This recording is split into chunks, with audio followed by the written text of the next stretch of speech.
kids come from all over the country to get treated here. We requested to come to St. Jude from our oncologist in South Dakota. 8-month-old Wesson Littaw was diagnosed with a rare form of infant's leukemia back in November. She ordered a blood count, and as they drew it, the blood actually looked pink, kind of a watery pink, so I knew something was wrong. The next day, they came to St. Jude, where for the past 60 years, the hospital has been treating thousands of patients every single day.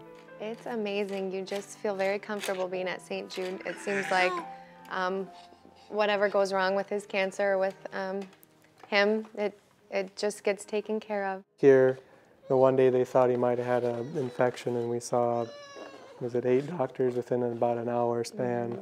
Back home, we just basically had one. It was all we had to lean on. The Littaws say the treatment is world class, but they know there are no guarantees. His cancer isn't responding to the treatment, so they've kind of mixed up a few different chemotherapies to try to treat his cancer. They say every day is a challenge, and they never know quite what to expect.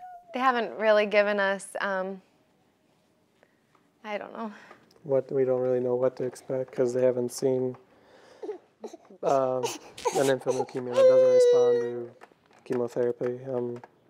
He's had 2 rounds where his cancer burns actually doubled while he was on the chemo. But the Littaws haven't given up. In fact, they say St. Jude gives them hope, not just for their son, but for kids everywhere. Research is a big part of what they do here at St. Jude Children's Research Hospital, but they share what they learn in these labs freely with doctors and hospitals around the world, and that can have an impact on patients in Colorado. And no family ever pays St. Jude for anything, which is really the last thing these families need to worry about. That's a big comfort with being here at St. Jude, that you don't have to worry about your financial difficulties. It takes about $1.7 million a day to run St. Jude Children's Research Hospital, all of it coming from generous donations. And the Littaws say they are extremely grateful. In Memphis, Deborah Takahara, Fox 31 Denver.